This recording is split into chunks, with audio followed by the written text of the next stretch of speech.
तो दोस्तों, competition academy के यूट्यूब पोर्टल पे आपका स्वागत है। आशा करते हैं कि आप सभी लोग अच्छे होंगे। और मध्य प्रदेश में अभी हाल ही में वैकेंसी आ रही है, नोटिफिकेशन भी जारी हो चुका है। आपने देखा होगा माध्यमिक और प्राथमिक शिक्षक चयन परीक्षा के लिए, जिसमें एकदम पाठ्यक्रम की बात करें तो नया पाठ्यक्रम है और उस नए पाठ्यक्रम के अनुसार बैच प्रारंभ करने का निर्णय लिया गया है कि 25 जनवरी से बैच प्रारंभ हो जाएगा, जिसमें क्या पढ़ाया जाएगा, कैसे पढ़ाया जाएगा, एक वीडियो भी मैंने पब्लिश किया है द गुरु एकेडमी पर। एक यह भी वीडियो पब्लिश किया जा रहा है, आप अगर नए हैं तो ज़रूर देखें। अगर पाठ्यक्रम आपने डाउनलोड कर लिया है तो आप देख सकते हैं इकाई 19 में आप देखेंगे कि भूषण के 3 पद शिवा बावनी के दिए गए हैं जो आपको पढ़ना है। पद संख्या 4, पद संख्या 25 और पद संख्या 26। और इसी तरह के प्रश्न अब परीक्षाओं में पूछे भी जाते हैं कि शिवा बावनी किसकी रचना है, भूषण की रचना है, या भूषण के बारे में आपसे पूछा जा सकता है। ऐसा नहीं है कि आपके पाठ्यक्रम में शिवा बावनी का 3 पद है, पद संख्या 4, पद संख्या 25 और पद संख्या 26, तो केवल यही पूछा जाएगा, इसके अलावा कुछ भी नहीं पूछा जाएगा भूषण के बारे में। अगर ऐसा आप सोच रहे हैं तो यह आपकी गलतफहमी है, क्योंकि अगर भूषण का शिवा बावनी का पद आपके पाठ्यक्रम में है तो सीधा सा पूछा जा सकता है कि शिवा बावनी किसकी रचना है, या भूषण को कवि भूषण की उपाधि किसने दी, या भूषण की रचनाएं कौन कौन सी हैं, या भूषण का संबंध किस स्थान से है, या इनके भाई कौन कौन से हैं।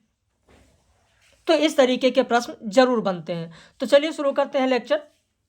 और अगर आप नए हैं, पहली बार आप देख रहे हैं, आप भी एडमिशन लेना चाहते हैं, तो इस नंबर पर आप नंबर का स्क्रीनशॉट ले लें या वीडियो रोक कर इस नंबर को लिख लें।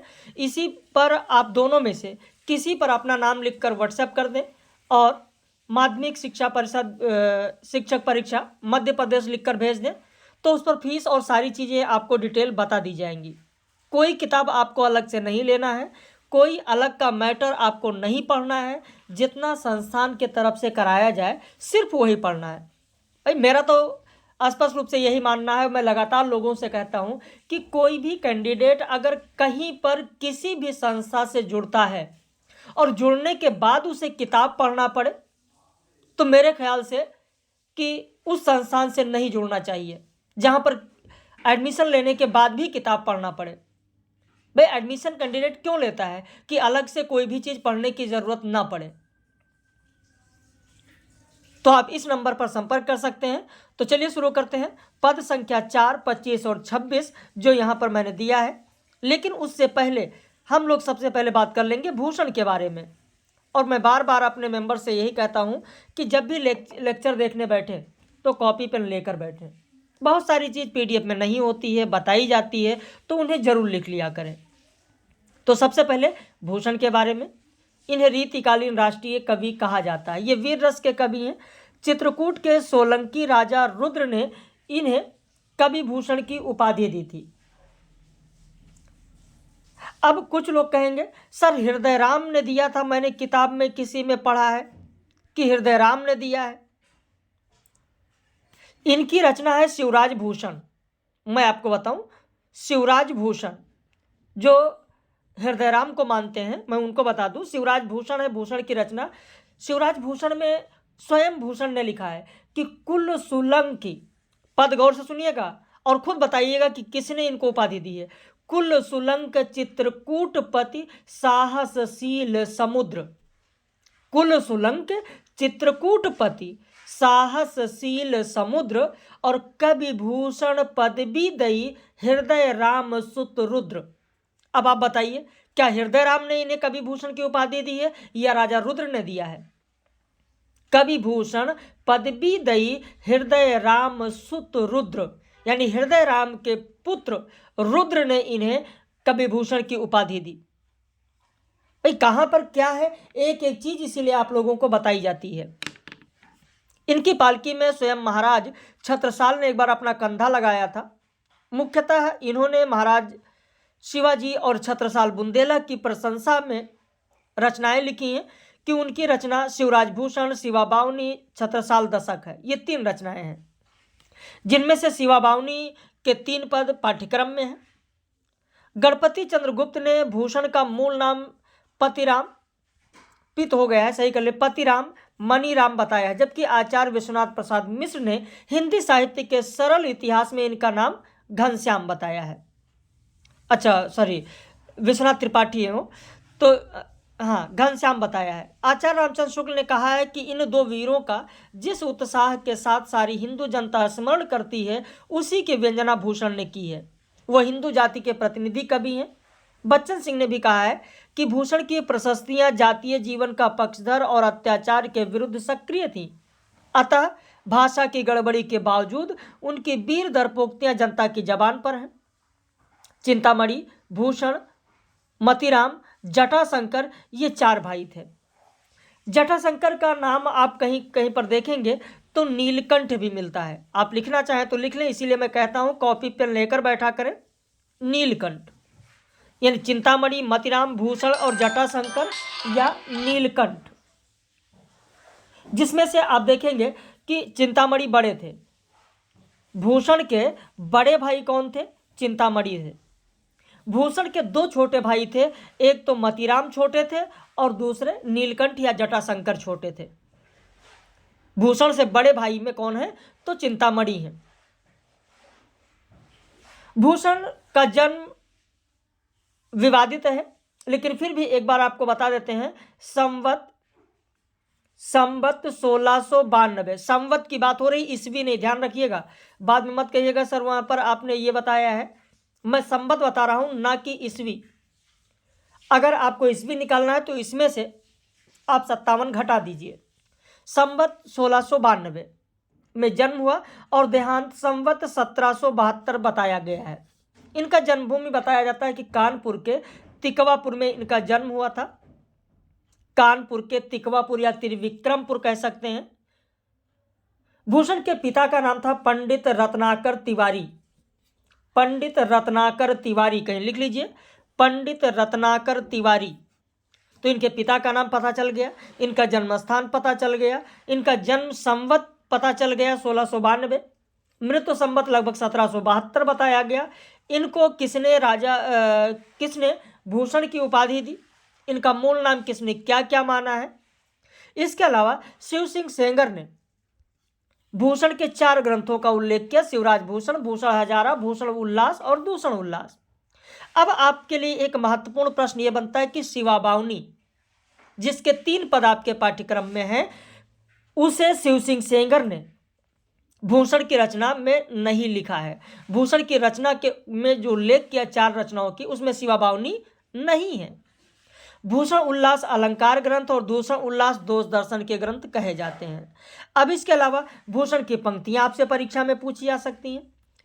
इंद्र जिम जंभ पर बाड़ो सुअंब पर, तो ये जो पंक्तियां हैं वो मैंने दे दिया है, जो महत्वपूर्ण पंक्तियां हैं पीडीएफ में आप देख रहे हैं। दारा की ना दौर यह रार नहीं खजुए की, खूब परीक्षाओं में पूछा जाता है। तो जो महत्वपूर्ण पंक्तियां मैंने दे दिया, पीडीएफ भी लोगों को दिया जाता है। साजी चतुरंग सैन अंग में उमंगधारी, सरजा शिवाजी जंग जीतन चलत हैं। ऊंचे घोर मंदिर के अंदर रहनवारी, ऊंचे घोर मंदिर के अंदर रहती हैं। ये सब इतने बहुचर्चित हैं कि लगभग हर परीक्षाओं में पूछ लिए जाते हैं। दाढ़ी के रखैयन की दाढ़ी सी रात छाती, और बाढ़ी मरजाद जसद हिंदुआने की। सबन के ऊपर ही ठाढ़ो रहिबे के जोग, ताही खरो कियो जाय जारन के नियर। चकित चकत्ता चौकी चौक उठे बार बार, दिल्ली दहशत चिते चाहे कर सती है। तो ये जो महत्वपूर्ण पद है वो मैंने यहाँ पर दे दिया है। तो भूषण के बारे में आपको जानकारी मिल गई, इनके भाई कौन कौन से हैं, इनके बारे में क्या कहा गया, इनकी रचनाएं कौन सी हैं, इनका जन्मस्थान कहाँ है, इनके पिता का नाम क्या है। अब इसके बाद में भूषण की शिवा बावनी के 3 पद जो आपके पाठ्यक्रम में है, आइए देखते हैं। पद संख्या 4, पद संख्या 4, बदल न हो ही दल दक्षिण घमंड माही, और जटा जुन हो ही दल शिवाजी हंकारी के। और दामिनी दमक नाही खुले खग्ग वीरन के, वीर सिर छाप लख तीजा असवारी के। देखी देखी मुगलों की हरमय भवन त्यागे, और उझकी उझक उझक उठे बाहत बयारी के, और दिल्ली मति भूली कहें बात घन घोर घोर बाजत नगारे ये सितारे गढ़धारी के। तो यहां पर जो ये पद कहा गया है, यहां पर आप देखेंगे कि उपमेय, यहां पर जो उपमेय है, उपमेय की सत्यता को छिपाकर, जैसे उपमेय में क्या है, बादल है, उपमेय में बादल है, और इसकी सत्यता को छिपाकर यानी बादल को असत्य बताकर जो उपमान है, उपमान, उपमान को स्थापित किया गया। उपमान क्या है, तो दल शब्द जो आया है ये उपमान है। यहां बादल होगा, टाइपिंग मिस्टेक है, बदल हो गया है, बादल होगा। तो बादल उपमेय है, लेकिन इसकी सत्यता को छिपाकर बादल की जगह पर उपमान को स्थापित किया गया, जो कि उपमान यहां पर दल है। तो यहां कौन सा अलंकार होगा, यह भी परीक्षा में आ सकता है। तो शुद्ध पनहुति अलंकार है। शुद्ध यानी अपनहुति अलंकार सुना होगा, तो यह शुद्ध अपनहुति अलंकार है। इसका अर्थ क्या होगा, महाराज शिवाजी के आतंक से मुगल स्त्रियों और दिल्ली वासियों का हृदय सदा भयभीत रहता है। यहां तक कि वर्षा ऋतु के बादल और बिजली में उन्हें शिवाजी की सेना का ही आभास होता है। बादल न हो ही दल दक्षिण घमंड माही, कहा गया है कि उठते हुए बादलों को देखकर वह कहते हैं कि यह घमंड से भरी हुई दक्षिणी सेना है। और जटा घुन हो ही दल शिवाजी अहंकारी हैं, और घटा को देखकर वह कहते हैं कि यह अहंकारी शिवाजी का दल है। और दामिनी दमक ना ही खुले खग्ग के वीरन के, बिजली की चमक को देखकर वो कहते हैं कि वीरों के नंगे खड़ग और तीजा की सवारी में निकले हुए वीरों के चमकीले सिरपेच हैं। वीर सिर छाप लखु तीजा उतारी अवसारी के। और देख देख मुगलों के हर में भवन त्यागे, और उझक उझक उठे बाहत बयारी। और उनको देखकर मुगलों की स्त्रियां अपने अपने हरम, अपने अपने घर छोड़कर भाग जाती हैं, और हवा के शब्द से भी चौंक उठती हैं। उझक उझक उठे यानी चौंक चौंक जाती हैं। बहत बयारी, बयार मतलब हवा, तो हवा के शब्दों से, हवा से वो चौंक चौंक उठती हैं। और दिल्ली मती भूली कहाँ बात घन घोर घोर बाजत नगारे ये सितारे गढ़धारी हैं। बादलों की गरज को सुनकर बुद्धि भ्रष्ट दिल्ली निवासी यह बात कहते हैं कि सितारा के किले के स्वामी अर्थात शिवाजी के नगाड़े बज रहे हैं। पद संख्या 25 देखें। जीत्यो शिवराज सलहेरी को समर सुनी, सुनि असुरन के सुनीने घरकत हैं। और देवलोक नागलोक नरलोक गावे जस अजहू लो परे खग दंत खरकत हैं। कंटक कटक कट कीट के उड़ाए केते, भूपन भनत मुख मोरे सरकत हैं। रण भूमि लेटे अघ फेटे अरसते फरे, और रुधिर लपेटे पठने ते फरकत हैं। यहां पर सलहेरी का जो युद्ध है, सलहेरी नामक स्थान पर युद्ध हुआ था, जहां पर शिवाजी की सेना ने औरंगजेब के द्वारा भेजे गए जो सेनापति थे, 2 सेनापति भेजे गए थे।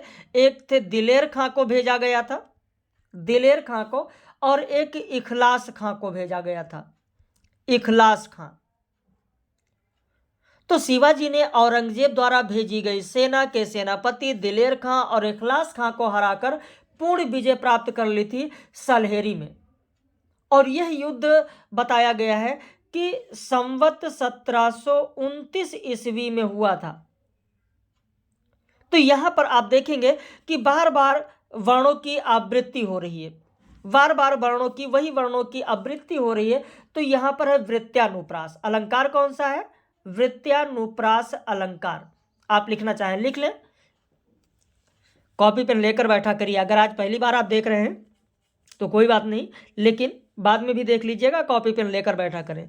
और वीडियो कैसा लग रहा है अपनी प्रतिक्रिया भी व्यक्त कीजिएगा, कितना समझ में आया जरूर बताइएगा, और वीडियो को ज़्यादा से ज़्यादा शेयर भी कीजिएगा। और अगर आपको बैच ज्वाइन करना है तो आप जैसा मैंने नंबर बताया है उस पर संपर्क कर सकते हैं।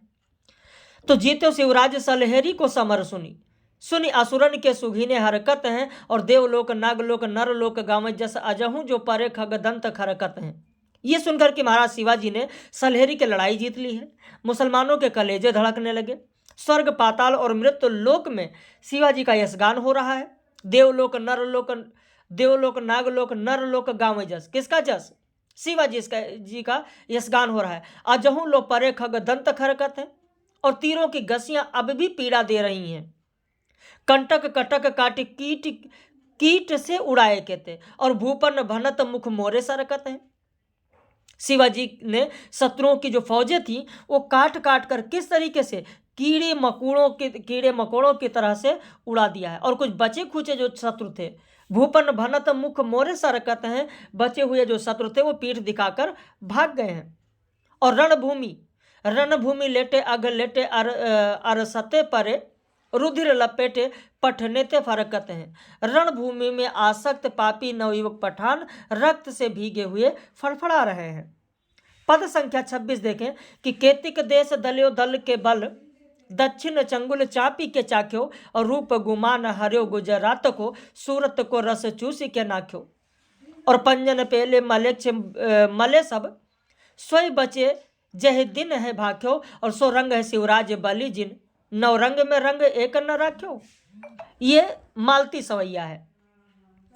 ये भी यहाँ पर प्रश्न बन सकता है कि किस सवैया में है, किस पद में शैली में लिखा, किस छंद में लिखा गया है। तो मालती सवैया में लिखा गया है, मालती सवैया में लिखा गया है।